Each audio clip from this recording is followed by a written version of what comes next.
দেখো এটা হচ্ছে গিয়ে চিকেন ছেলেদের জন্য রান্না করব। আর পাশেই একটু দেখলে মাছ, ওটাও রান্না করব আজকে। ওটা হচ্ছে গিয়ে আমার হাজব্যান্ডের জন্য রান্না করব। আমার ছেলেটা না কালকে খুব বায়না করলো একটু হচ্ছে গিয়ে তোমার মাছ খাওয়ার জন্য। তো আজকে ভালো যেহেতু মাছ পাইনি তাই মাংস নিয়ে এসছে। ওই যে বললাম আমি যে হচ্ছে গিয়ে মানে বাবা মা হয়ে গেলে না প্রচুর দায়িত্ব থাকে। তো তখন আর মনে হয় না যে নিজে কি খাবো, নিজে কি করব, নিজে কি করব, এগুলো আসলে তখন আর মাথায় কাজ করে না। বললাম না যে আগে ফোন দিয়ে আমি দোকানে বলতাম হচ্ছে কি এখনই মাংস পাঠাবা, তো এখন আর সেগুলো করি না আমি। এখন যেহেতু মা হয়ে গেছে ব্যাপারটা এখন একদম অন্যরকম। তো দেখতেই পেলে দুটো বসিয়ে দিয়েছি।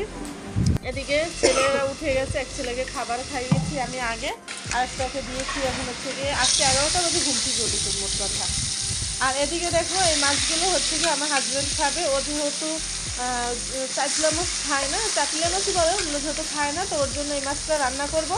আর ছেলেরা হচ্ছে কি মানে বড় ছেলে খাবে না, ছোট ছেলের জন্য হচ্ছে কি একটু চিকেন খাবে কিনা আদৌ শিওর না, প্ল্যানিং করে ওদের জন্য রান্না করে, ওরা খায় না। তো চলো দেখতে থাকো পুরো ভিডিওটা। Hello everyone, welcome back to my channel. কেমন আছো তোমরা সবাই? আশা করি সবাই ভালো আছো, আমিও ভালো আছি। তো তোমরা তো থাম্বনেল দেখে বুঝতেই পেরেছো আমি কী বিষয়ে আজকে কথা বলবো। সেটা হচ্ছে গিয়ে যখন আর কি আমার বেবিরা হয় নাই তখন মানে এমন এক টাইম থাকতো, আমার শ্বশুর বাজার করতো, তো উনি এমন এমন মাছ নিয়ে আসতো যেগুলো আমার একদম খেতে ভালো লাগতো না।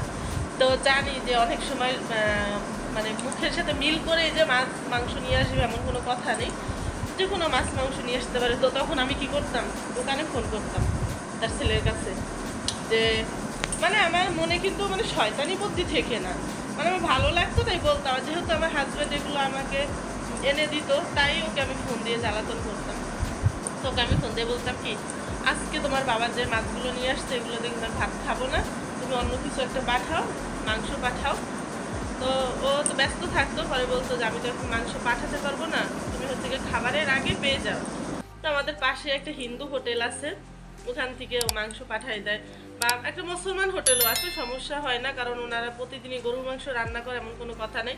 আর তাছাড়া চলতে হলে আমাদের সব ধরনের হোটেল থেকে খাবার খেতে হবে, বা এত যাচাই বাছাই করে তো খেতে পারবো না, তাই না? তো ওখান থেকে দেখা গেছে মাংস পাঠাই দিত, ওগুলো দিয়ে দুপুরেও খাওয়া দাওয়া করছি। তো এখন বিষয়টা হয়েছে একদম অন্যরকম। এখন দুটো ছেলে হয়ে গেছে আমার, এখন আমি জিদ করব কি, ওখানে আবার ছেলেরাই জিদ করে। তোমার হচ্ছে গিয়ে কালকে রাতে আমি ইলিশ মাছ খেতে গেছি। তো ইলিশ মাছে তো প্রচুর পরিমাণ কাটা, তোমরা তো ভালো করেই জানো। তো ও আমার কাছে আসছে, আসার পরে হচ্ছে কি আমি আরেকটা কথা বলে, আমি হচ্ছে কি লেজ থেকে খাচ্ছিলাম, মাছের লেজ। তো লেজে তো আরও বেশি কাটা, তো একটুখানি হালকা ওর মুখে দিছি, দেওয়ার পরে হচ্ছে গিয়ে ওখানেও খাবে। তো অনেক সময় বাচ্চারা আছে, বাচ্চাদের খাবারের থেকে বড় মানুষের খাবারটা বেশি পছন্দ করে। তো ও বললো কি খাবো, চিৎকার করছে, খাবো তো বলতে পারে, চিৎকার করছে যে খাবে। এবার আমি তো দিতে পারছি না, প্রচণ্ড খারাপ লাগছে তখন, যে অন্য মাছ থাকলে হয়তো আমি রান্না করে দিতাম। আমাদের ফ্রিজে সেরকম কখনোই মাছ থাকে না, কারণ আমরা যেহেতু ফ্রিজের মাছ অতটা খাই না, আমি খাই, আমার শ্বশুরে আমার হাজব্যান্ড ওরা খায় না। তো আর রান্না করেও দিতে পারিনি, প্রচণ্ড খারাপ লাগছে। তো আজকে বললাম তুমি হচ্ছে গিয়ে শ্বশুরকে ফোন দিয়ে বললাম বাবা আপনি হচ্ছে গিয়ে ছেলেদের জন্য একটু অন্য মাছ নিয়ে আসেন। উনি বললো কি দেখো আজকে তো ভালো মাছ পাই না, বললাম ঠিক আছে তাহলে একটু মাংস পাঠিয়ে দিন। তো অল্প করে একটু মাংস পাঠিয়েছে, মানে একটা ছোট একটা মুরগি পাঠাইছে। তো ওখান থেকে একটুখানি মাংস ওর জন্য আমি রান্না করতেছি। আর ভাবতেছি যে একটা টাইম ছিল আমি ফোন দিয়ে বলতাম যে আজকে মাংস না পাঠানো কিন্তু আমি ভাত খাবো না, এই বাচ্চারা হওয়ারও কিছুদিন আগে। তো এখন সময়টা একদম অন্যরকম। এখন ছেলেরা বলবে মাংস যদি মা রান্না না করে দাও ভাত খাবো না, এই মাছ না হলে ভাত খাবো না, ওই মাছ না হলে ভাত খাবো না, আজকে বিরিয়ানি রান্না করতে, আজকে পোলাও রান্না করতে হবে। সময় এসে গেছে পরিবর্তন হওয়ার, কিচ্ছু করার নাই। এমনি এমনি হয়ে যাব পরিবর্তন, পরিবর্তন যদি না হতে পারি বাবা মা বলছে কেন, তাই না? হয়ে যেতে হবে অলরেডি, মানে নিজের চেষ্টা করতে হবে সেটা না, সময়ের সাথে সাথে পরিবর্তন হয়ে যাব। তো চলো আর বকবক না করবো, আমার সাথে না শুধু, এটা সবার সাথে হয়, সবার সাথে হয়। এক একজন এক এক রকম বাবার বাড়ি থেকে লাইফস্টাইল বিলং করে আসে, তারা শ্বশুর বাড়িতে এসে পরিবর্তন হয়। অনেকে হয়তো বাবার বাড়িতে যেটা না পায় শ্বশুর বাড়ি এসে পায়। তো বাচ্চা হওয়ার পরে পরিবর্তন হয়, আমি একা না, সবার ক্ষেত্রে এটা হয়ে থাকে। কার ক্ষেত্রে হয় বলবো না, মানে প্রায় মানুষের ক্ষেত্রে হয়ে থাকে। মানে বাচ্চা হয়ে গেছে আর সেই আমাদের যে বাচ্চা হচ্ছে ভাবটা, ওটা ধরে রাখতে খুবই কষ্ট, রাখাই যায় না বলা যেতে পারে। তো চলো আর বকবক না করি, একটা নেল পালিশ নিয়ে এসেছি, তোমরা তো ওদিন দেখলে কতগুলো নেল পালিশ নিয়ে এসেছিলো আমার জন্য। তো আজকে দেওয়ার পরে দেখি হালকা হালকা উঠে গেছে, এই যে পুরোটা উঠিয়ে ফেলেছি। এখন হচ্ছে কি ওটা পরবো, তোমরা দেখে বলো কালারটা কেমন হয়েছে। ধরো এগুলো হচ্ছে কি ইন্ডিয়ান নেল পালিশ। ইন্ডিয়াতে এমন ছোট ছোট নেল পলিশ পাওয়া যায়, আমি যখন ইন্ডিয়াতে যাই তখন ওখান থেকে নিয়ে আসি। তো ওই দিন এখান এরকম 26টা নিয়ে আসছে। কালারটা কিন্তু দারুণ, তাই না? আমার খুবই ফেভারিট। আগে যেটা ছিল এই যে এটাও ভালো লাগে। এখন তো মনে করো সব কালার নেল পলিশ মানুষ পরছে না। তো চলো আগে নেল পলিশটা দিয়ে নি, বলো তোমরা কেমন লাগছে আমাকে দেখতে। হচ্ছে কি একদম নিচে বসে গেছি। আজকে রান্না বান্না তেমন ঝামেলা নেই, ওই মানে ওরা আজকে 11টা বাজে ঘুম থেকে উঠছে। তো তো একদম যে রান্না বান্নার খুব ব্যস্ততা সেরকম কোনোই নাই। ওরা হচ্ছে কি আজকে ঘুমাইতে ঘুমাইতে তোমার 2টো 2:30টা বাজিয়ে দিবে, কারণ 11টা বাজে ঘুম থেকে উঠছে, এখন কে দুপুরে ঘুমাইবে। তো এই জন্য প্রেশার নাই, 1টা বাজে স্নান করে নিয়ে আসবো। আর এখন তো দেখতেই পেলে তোমরা ওই ওই মাছগুলো ফ্রিজে আগে ছিল, ওটা রান্না করলাম। আর মাংস বসিয়ে দিয়েছি, মাংস মানে চুলায় আছে, আর কিছুক্ষণের ভিতর মাংসটাও হয়ে যাবে। তারপর দেখবো যে কতটা কি খায়, মনে হয় না যে তেমন খাইবে। ওই যেদিন ওদের জন্য প্ল্যানিং করে কিছু রান্না করব না, তো ওই দিন একদমই খাওয়া দাওয়া করবে না। আর প্ল্যানিং ছাড়া দেখা গেছে কোনো কিছু তৈরি করব, সেদিন একটু খাওয়া দাওয়া করবে। এর ভিতরে একটু 2 দিন নুডলস খেয়েছে, এখন নুডলসও খেতে চায় না। আর যে গরম, সত্যি কথা বলতে ভালোও লাগে না খেতে। বাচ্চা বলে কোনো কথা না, হয়তো ওদের আমি জোর করি যে খেতে হবে, বকাবকি করি।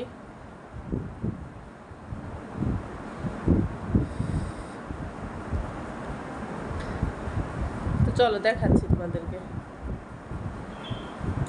এই যে কেমন লাগছে কালারটা। মোবাইলে হয়তো মানে একটু পিঙ্ক কালার দেখাচ্ছে, কিন্তু এটা কিন্তু পিঙ্ক কালার না, এটা একটু বেগুনের যে কালারটা হয় না, দেখো সেই কালার, কিন্তু বোঝা যায় না। তো চলো এক হাতে পরে নিয়েছি, আর এক হাতে আমি পরে নিচ্ছি তোমাদের সামনে বসে, না পরি ক্যামেরা অফ করে, তারপর এগুলো পরে আবার আসছি তোমাদের সামনে। সে মতো ভালো থাকো সবাই।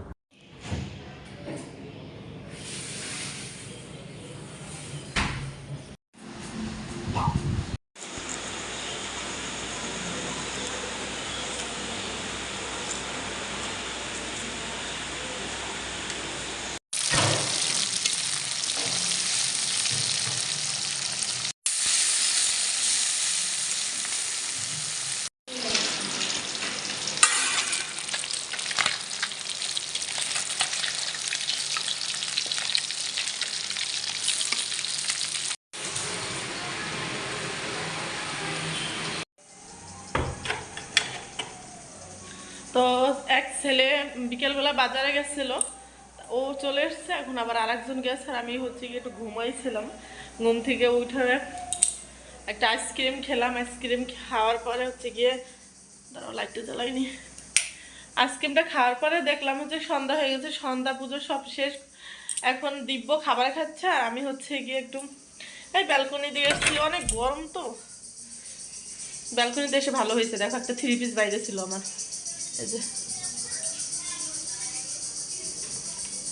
মানে এটা যে বাইরে ছিল, ব্যালকনি দরজা না খুললে তো ঠিক পেতাম না। এখন যেহেতু গরমের দিন বৃষ্টিও হতে পারতো, বৃষ্টি হতে গেলে একদম ভিজে যেত। তো তোমরা কে কি করছো? আজকে খাওয়া দাওয়ার টাইমটাও ভিডিও করি নাই, হচ্ছে কি এত গরম, রুমের ভিতর কোনো মতে একটু খাবার খাইছি। আর মাংস বলো এগুলো তো খেতে পারি না, কারণ ওই ছেলের জন্য ওগুলো রান্না করছি। ডাল দিয়ে একটু ভাত খেয়েছি, মাছও খাইনি, এত গরম। ডাল আমার ফেভারিট না, কিন্তু তাও আজকে কি করে ডাল খেলাম জানি না আমি। তো চলো ভিডিওটা এখানেই শেষ করব। সবাই ভালো থাকবা, আমাকে সবাই ভালোবাসা দেবা, চ্যানেলটা সাবস্ক্রাইব করে দেবা, সবসময় পাশে থাকবা, এবং অবশ্যই আমরাও তোমাদের পাশে থাকবো।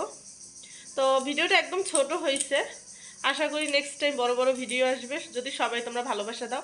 আর চ্যানেলটা শুধু ভিডিওটা দেখে চলে যাবা না, আমি বারবার বলি, ভিডিওটা স্কিপ করবা না, পুরো ভিডিও দেখবা, আর টেনে টেনে দেখবা না কিন্তু, তাহলে কি করছি না করছি এগুলো সব কিছু দেখতে পারবা না। চ্যানেলটা অবশ্যই একটা লাইক কমেন্ট শেয়ার করবা, সাবস্ক্রাইব করবা। আজকের মতো টাটা, ভালো থাকবে সবাই।